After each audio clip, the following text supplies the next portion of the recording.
L'être humain est par définition un être complexe. Et souvent, ça nous fait louper les évidences. On a tendance à surcomplexifier les choses, que ce soit dans notre vie personnelle, dans notre boulot, dans notre entreprise, dans nos projets. On a tendance à tout surcomplexifier, au détriment de la simplicité. Et moi, ce qui me passionne dans la vie, c'est la simplicité qui se cache derrière toute la complexité qu'on s'oppose au quotidien. Il y a plein de choses. Par exemple, je vois des clients qui essaient de surcomplexifier leur business, ou ils surcomplexifient leur vie, en faisant une erreur que j'ai fait pendant des années et que je fais encore de temps en temps, mais j'essaie de me reprendre. C'est plutôt que de supprimer des choses quand je veux atteindre un objectif, j'ai tendance à en ajouter. Je le fais, mes clients le font, des prospects le font, des personnes autour de moi que j'observe le font. Le premier réflexe, c'est de se dire qu'est-ce qu'il faut que je fasse de plus pour obtenir le résultat que j'espère. Et pourtant, tu vois, moi, il y a une phrase que j'adore de Phil Jackson, qui est donc le coach légendaire des Chicago Bulls, des Lakers, qui a écrit un super bouquin qui s'appelle Eleven Rings. Et il y a une phrase dans ce livre qui m'a marqué et qui est très vraie parce qu'elle m'a rappelé à ce que mon entraîneur de gymnastique me disait et ce que j'ai pu lire dans plein de livres. C'est quelle est la différence entre les professionnels et les amateurs ? Eh ben, c'est que les professionnels maîtrisent mieux les bases. J'ai regardé tous les documentaires possibles et lu tous les articles et livres possibles sur Michael Jordan, Kobe Bryant. C'était mes deux joueurs favoris. J'ai aussi beaucoup étudié LeBron James, que j'adore. Je suis un enfant du basket à la base, même si j'en ai pas fait toute ma vie. Mais j'adore ce sport. J'adore le côté spectacle, mais j'adore surtout, en fait, la rigueur qu'il y a en NBA. La difficulté de gérer des matchs jour après jour sur toute une saison. À quel point c'est important de travailler sur le mental, sur le physique, sur son aspect émotionnel. Et des personnes d'ailleurs comme LeBron James le disent, ils investissent plusieurs millions de dollars par an sur leur santé physique, mentale, spirituelle, pour suivre justement le pas, pour suivre la cadence effrénée de ce qu'est la NBA. Et ce que j'adore, c'est que quand on regarde effectivement les Kobe Bryant, les Michael Jordan, les LeBron James, les légendes en fait de ce sport, mais ça peut être les Johnny Wilkinson en rugby, ça peut être les Zinedine Zidane en foot, ça peut être toutes ces personnes. Il y a un talent à la base, mais ce talent, sans l'entraînement adéquat, il n'est pas exploité. Et tout ce qu'on peut regarder sur ces personnes, des Cristiano Ronaldo, des Tiger Woods au golf, c'est que ce sont des personnes qui se sont plus attardées sur les basiques. En tout cas, plus longtemps que la majorité des personnes. L'entraînement au coup franc, l'entraînement au shoot, l'entraînement au putt, l'entraînement au revers basique pour des Federer, des Djokovic et compagnie. Tous ces sportifs ont fondamentalement travaillé leur basique bien plus longtemps, bien plus régulièrement que n'importe qui d'autre sur le terrain. Et c'est quelque chose qu'on loupe, ça. On a envie de complexifier les choses. Mais en ajoutant des couches de complexité, on perd en clarté. Par exemple, aujourd'hui, tu es entrepreneur, tu as envie de développer un nouveau projet. Tu te dis, OK, qu'est-ce qui va... ou tu as envie de développer ton chiffre d'affaires. Tu dis, qu'est-ce que je pourrais faire de plus pour développer mon chiffre d'affaires. Alors que parfois, la réflexion, c'est OK, qu'est-ce que je pourrais simplifier dans mes process aujourd'hui ? Ou qu'est-ce que je pourrais améliorer ? Ou qu'est-ce que je pourrais supprimer que je fais aujourd'hui pour améliorer la rentabilité de ma boîte ?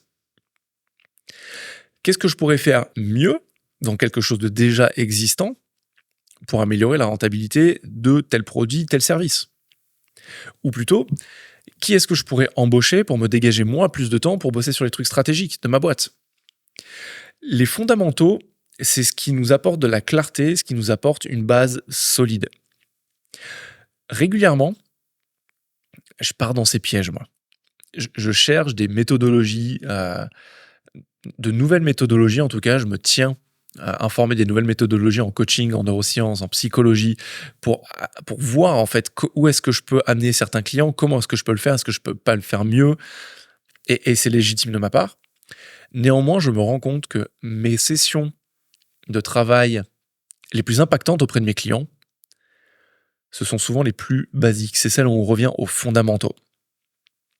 Parce que le rôle d'un coach, effectivement, c'est d'ouvrir le champ des possibles, d'ouvrir le potentiel des clients, mais souvent, ce potentiel, il est bridé par des choses qui sont bloquées à la base. Et je le vois, les personnes qui me contactent sur les réseaux sociaux, qui répondent, on va dire, qui ouvrent le plus, par exemple, ma newsletter ou mes podcasts les plus écoutés, mes vidéos les plus regardées, ce sont des contenus que j'ai créés où il y a des hacks, où il y a des astuces. On dit si tu fais ça, tu auras ça. Mais il ne faut pas oublier que ces stratégies qui sont très précises et qui visent à améliorer un point ne sont pas viables si les bases ne sont pas solides. C'est tout bonnement impossible. Par exemple, en coaching, je sais que si je ne travaille pas d'abord l'aspect émotionnel avec certains clients, ça ne sert à rien que j'attaque l'aspect mental, alors que eux viennent me voir pour dire il faut que je me renforce mentalement. Si tu veux te renforcer mentalement, il faut d'abord que tu sois OK avec les émotions qui drivent ton quotidien. Comment est-ce que tu y réponds? Pourquoi est-ce que tu y réagis aujourd'hui? Pourquoi est-ce que tu les brides, tu les supprimes, tu les décales dans le temps ou tu les étouffes? Si ce process émotionnel en fait n'est pas géré à la base, je ne peux pas complètement travailler sur mon mental. Et idem, si moi je ne peux pas je ne peux pas travailler concrètement sur mon mental, ou plutôt sur l'aspect comportemental, si le mental n'est pas isolé à la base. Je suis un peu brouillon là sur ce que je suis en train de dire, je vais reprendre. Mais en fait, il y a des strates. Si je ne travaille pas sur mes émotions, c'est très difficile de travailler correctement sur le mental. Si je ne travaille pas correctement le mental, c'est difficile d'arriver sur les sphères plutôt comportementales, les habitudes et compagnie. En tout cas, si on veut arriver dans le temps. Et il y a aussi des personnes qui veulent développer, on va dire, leur esprit, développer un aspect plutôt spirituel de la vie. Mais idem, pour développer cet aspect spirituel, il faut d'abord être raccord avec ses émotions, son mental et son comportement, que tout ça soit aligné. Et ça, ce sont les bases de la vie. Aujourd'hui, j'ai envie de te partager notamment une de ces bases. Une base qui t'aiderait et qui t'aidera, si tu l'appliques, à améliorer. Sincèrement, c'est un truc de fou, hein, mais c'est quelque chose qu'on loupe systématiquement, mais qui t'aidera à améliorer tes performances cognitives, ta capacité de concentration, ton niveau d'énergie, ça impactera directement l'amélioration de ton système immunitaire, ta capacité à mieux gérer tes émotions, à avoir une peau plus éclatante, à avoir une meilleure croissance musculaire, à mieux récupérer de tes séances de sport. Et tout ça, c'est simplement l'hydratation. C'est un truc tellement bête qu'on n'y pense pas. Mais s'hydrater correctement, en tout cas suffisamment, c'est un game changer monstrueux pour les entrepreneurs.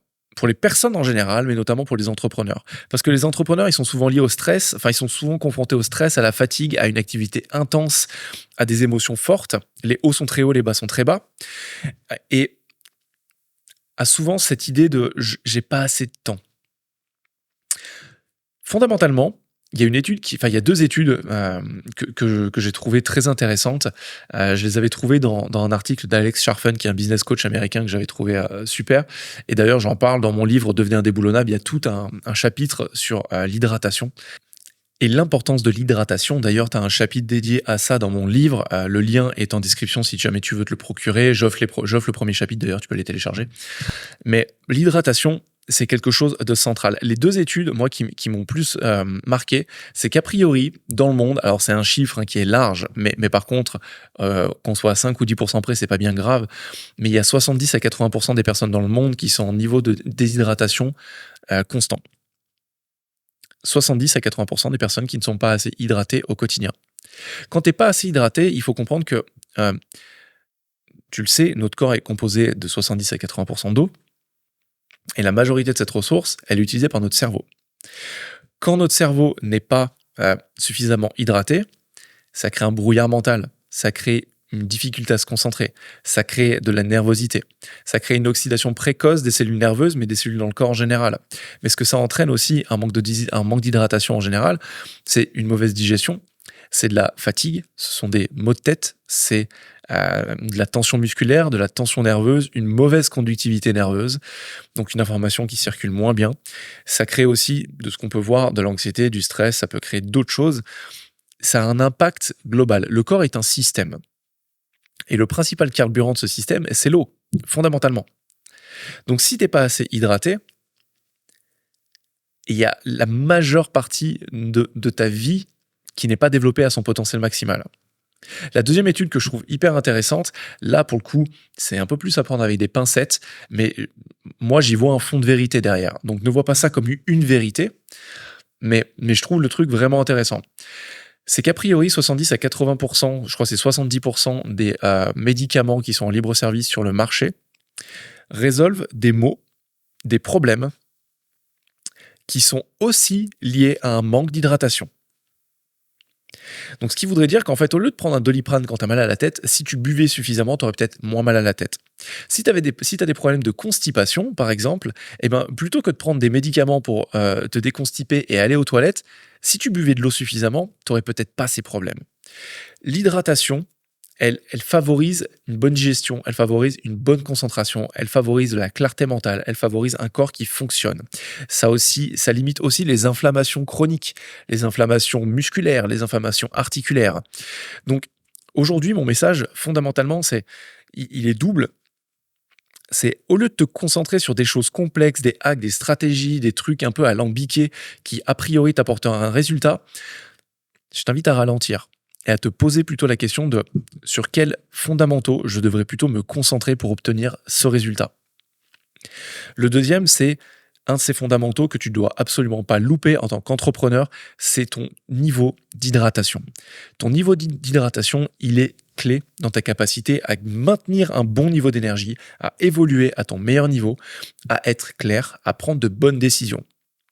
Parce que fondamentalement, si tu es légèrement déshydraté, tes décisions vont pas être super bonnes. Si tu es moyennement déshydraté, tes décisions vont commencer à être mauvaises. Et si tu es vraiment déshydraté, et comme beaucoup d'entrepreneurs, tu as l'habitude de ne pas boire énormément d'eau, mais plutôt du café, du soda et de l'alcool, dans certains cas, tu es constamment dans un cas de déshydratation fort. Et là, tes décisions sont catastrophiques. Ta capacité à prendre des décisions est mauvaise dans le sens où ça va te demander énormément d'énergie d'en prendre, et en plus, tu ne les prendras pas sur des bases adéquates, parce que ton corps ne fonctionnera pas correctement, ton esprit sera embrumé. Donc voilà mon double message. Focalise-toi sur les basiques et hydrate-toi. C'est fondamental. Allez, je te laisse méditer sur ces quelques mots. N'hésite pas à me poser tes questions sur Instagram ou sur LinkedIn pour que j'y réponde en live ici. Tu peux aussi soutenir ce podcast en le notant et en le partageant à une personne. Tu peux laisser un commentaire, ça me fait profondément plaisir. Et si tu ne me connais pas, je suis Quentin Villard, je collabore avec des entrepreneurs passionnés en les aidant à créer tout ce qui est important pour eux dans leur vie et dans leur entreprise. Je suis persuadé que c'est en étant un peu meilleur chaque jour qu'on accomplit de grandes choses. Je te dis à demain, ciao.